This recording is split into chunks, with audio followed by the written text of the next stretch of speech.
La plupart des ampèremètres sont basés sur le principe de la bobine mobile.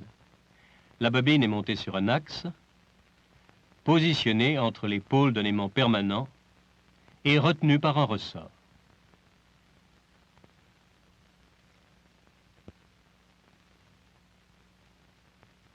Si le courant à mesurer traverse la bobine, il sera soumis à un couple sous l'effet du champ magnétique. La bobine tendra à se mettre perpendiculairement aux lignes de l'induction magnétique. Mais la tension développée dans le ressort limite son déplacement. Si le courant traversant la bobine est augmenté, le couple dû au champ magnétique augmente aussi et la spire tourne un peu plus.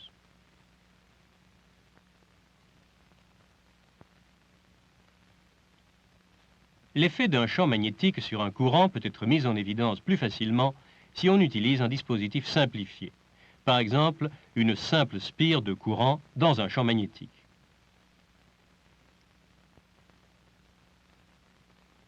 Le champ magnétique exercera un couple sur la spire de courant. Et si la force de retenue est très faible, la spire prendra cette position, c'est-à-dire perpendiculaire aux lignes d'induction. Le couple est maximal lorsque la spire est parallèle aux lignes d'induction. La valeur maximale Tm est le produit du courant I par l'induction magnétique B et la surface de la spire A.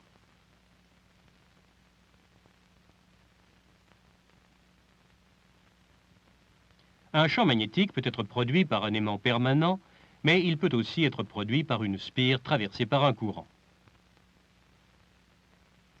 Considérons une bobine de cette forme, connue sous le nom de toroïde, dans laquelle on place une spire de courant.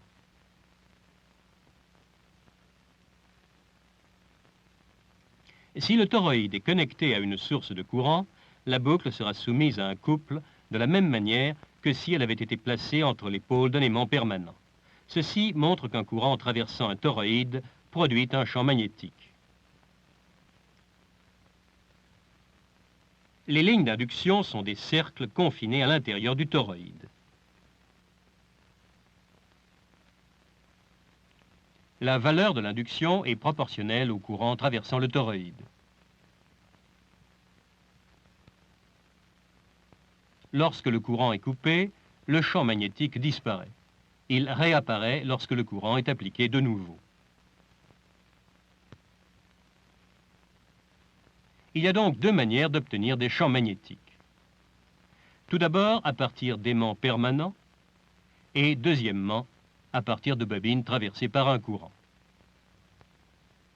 Dans ce dernier cas, l'induction magnétique est proportionnelle au courant appliqué. Nous allons maintenant étudier la relation entre les courants et les champs magnétiques. Pour cela, nous allons prendre un exemple simple, une longueur linéaire de fil parcouru par un courant, I. Nous supposons que le fil est dans le vide. Dans ce cas, les lignes d'induction sont des cercles autour du fil. Si une vis avec pas à droite est tournée dans le sens des lignes d'induction, elle se déplacera dans la direction du courant. Examinons de plus près une de ces lignes d'induction. En tout point, la direction du champ magnétique est donnée par la tangente. De plus, l'induction magnétique a la même valeur en tout point du cercle. Si le courant est augmenté, l'induction augmente en rapport direct.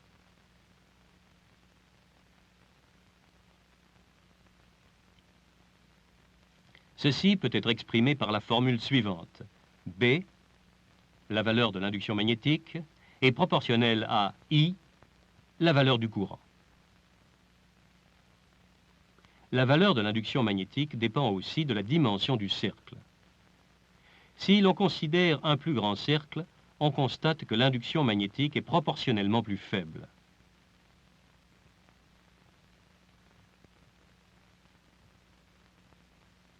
Soit L, la circonférence du cercle. La formule de l'induction magnétique peut être étendue. B est proportionnelle à I sur L.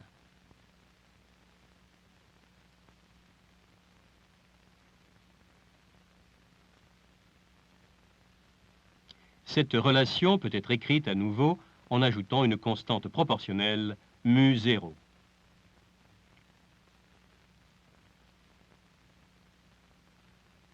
Dans cette formule, l'induction magnétique B est exprimée en Teslas et I sur L en ampères par mètre. Par conséquent, la dimension de mu0 doit être en teslamètres par ampère. Sa valeur numérique s'élève à 4 pi fois 10 à la puissance moins 7.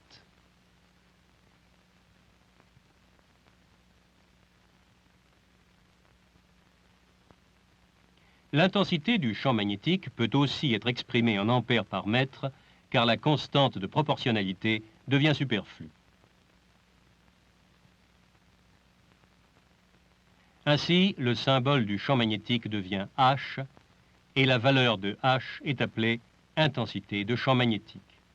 Par conséquent, il y a deux manières de décrire le champ magnétique. Premièrement, par son induction B, et deuxièmement, par son intensité H.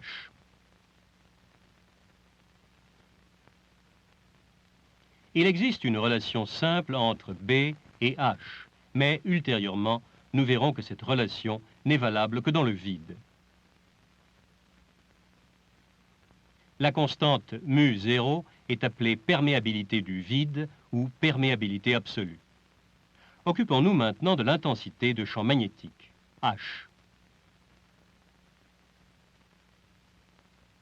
Pour tout cercle entourant le fil, H égale I sur L, ou bien HL est égal à I.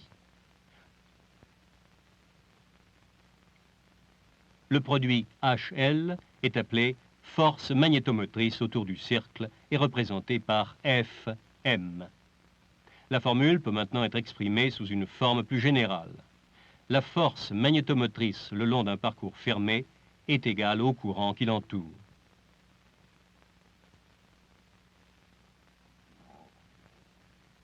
Si le conducteur est courbé pour former une boucle de courant, les lignes d'induction seront aussi courbées et on obtiendra ce dessin.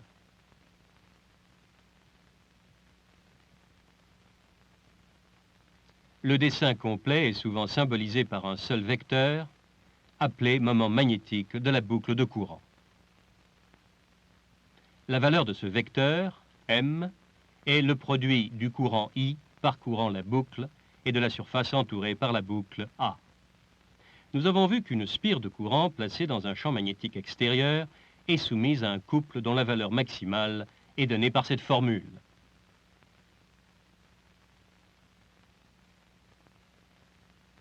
Elle peut être simplifiée en remplaçant IA par M.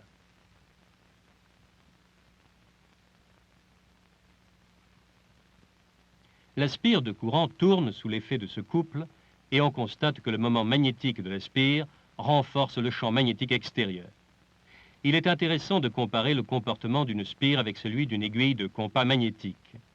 L'aiguille du compas est aussi soumise à un couple en présence d'un champ magnétique, mais elle prend une position parallèle aux lignes d'induction.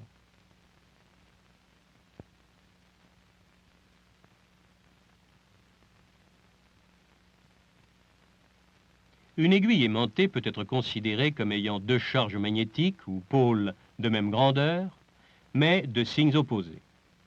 Les charges magnétiques apparaissent toujours par paires, l'une étant négative et l'autre positive.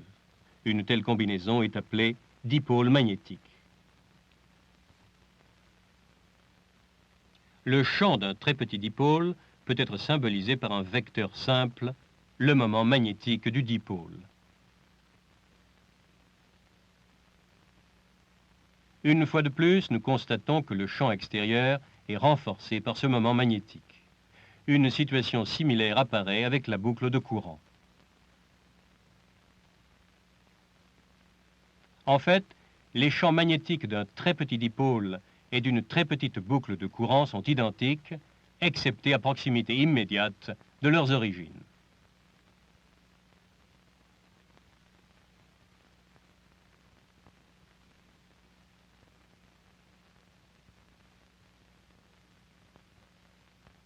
Si plusieurs boucles de courant sont placées bord à bord, leur spectre magnétique fusionne pour produire ce spectre. La même configuration est obtenue avec un solénoïde parcouru par un courant.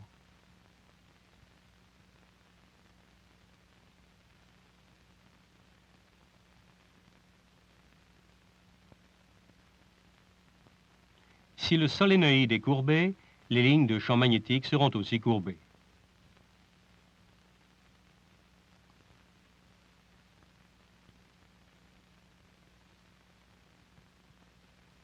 S'il est courbé encore plus pour former un toroïde, le champ sera complètement confiné à l'intérieur de la bobine.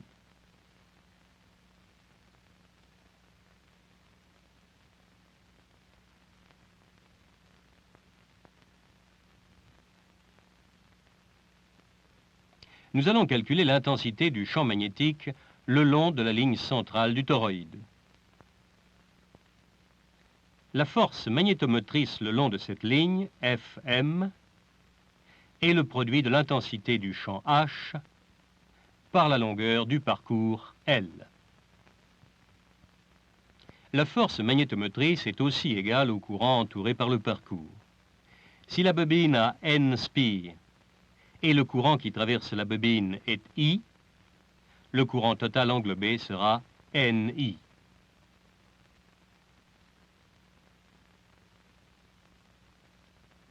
En divisant des deux côtés par L, on obtient l'intensité de champ magnétique.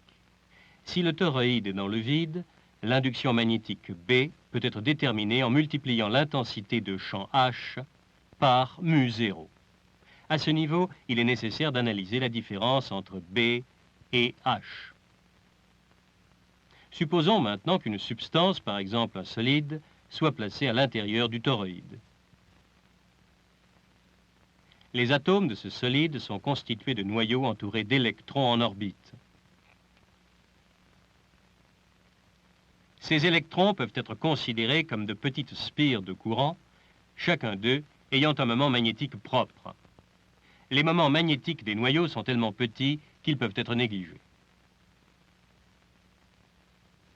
Dans certains atomes, les moments magnétiques des électrons s'annulent complètement. Mais dans d'autres atomes, cette annulation n'est pas complète et il reste un moment magnétique.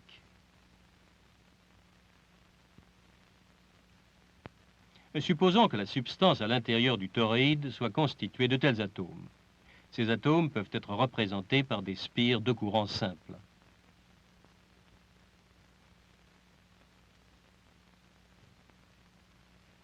Le champ magnétique du toroïde exerce un couple sur ces boucles de courant et par suite leur moment magnétique renforce le champ.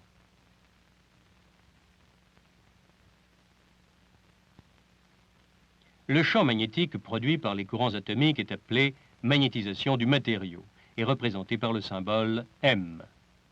La formule reliant B et H doit maintenant être modifiée pour tenir compte de cette magnétisation. Normalement, la magnétisation M est bien inférieure à l'intensité de champ H, car en raison des vibrations thermiques des atomes, l'alignement des moments magnétiques est loin d'être complet. C'est le cas des matériaux paramagnétiques. M ne peut être importante que dans certains matériaux seulement, ce sont les matériaux ferromagnétiques. Lorsqu'un atome n'a pas de moment magnétique résultant, nous pouvons nous attendre à ce qu'il ne soit pas affecté par le champ extérieur. Mais en réalité, un tel atome développe un faible moment magnétique qui contrarie le champ. Pour comprendre cet effet, considérons un électron dans un champ magnétique. Si l'électron se déplace, il sera soumis à une force de Lorentz et son parcours devient courbe. Si l'électron se déplace en sens inverse, la force de Lorentz sera aussi inversée.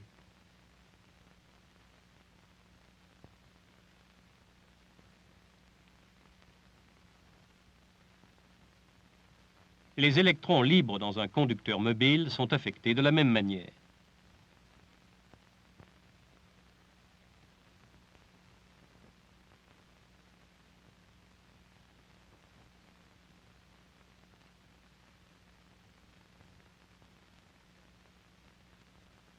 Par conséquent, il apparaît une tension qui disparaît à nouveau lorsque le conducteur s'arrête. Lorsque le conducteur est déplacé en sens inverse vers sa position initiale, il apparaît une tension inverse. Ces tensions sont les tensions induites. Si un conducteur stationnaire est placé dans le champ de manière à former une spire avec le conducteur mobile, les tensions induites produisent des courants.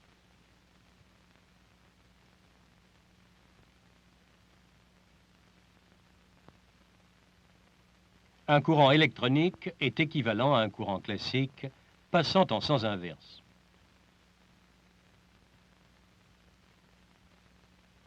La direction des moments magnétiques associés à ces courants peut être déterminée par la règle de la vis, pas à droite. Si l'on applique cette règle, on voit que le vecteur moment magnétique s'oriente soit dans le sens du champ, soit en sens inverse.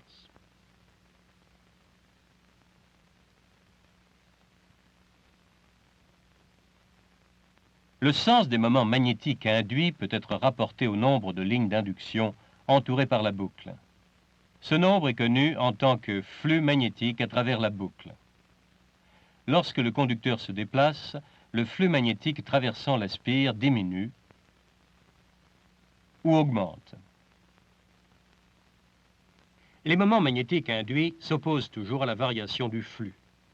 Lorsque le flux diminue, le moment magnétique renforce le champ, et lorsque le flux augmente, le moment magnétique contrarie le champ.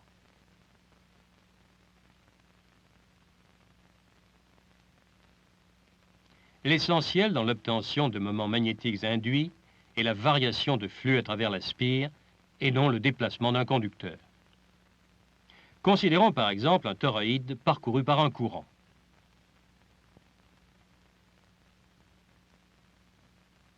Le flux à l'intérieur du toroïde peut être augmenté par élévation du courant et par conséquent, lorsqu'une boucle est placée à l'intérieur du toroïde, le flux à travers la boucle est aussi augmenté.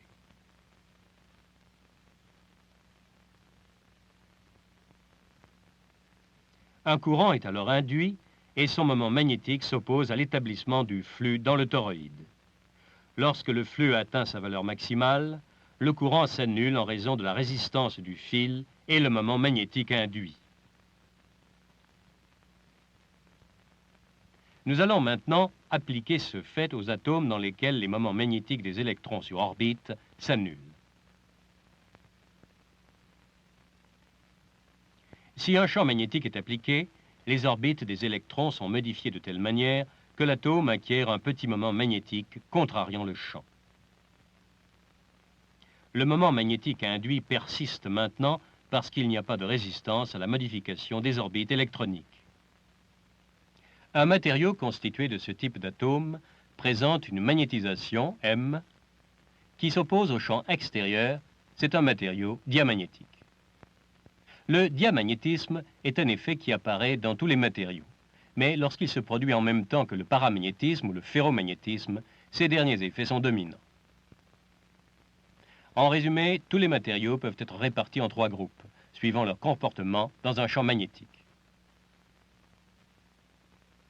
Les matériaux diamagnétiques présentent une magnétisation qui s'oppose au champ extérieur, tandis que les matériaux paramagnétiques et ferromagnétiques présentent une magnétisation qui renforce le champ extérieur. Cette contribution au champ extérieur n'a une grande importance que dans les matériaux ferromagnétiques seulement.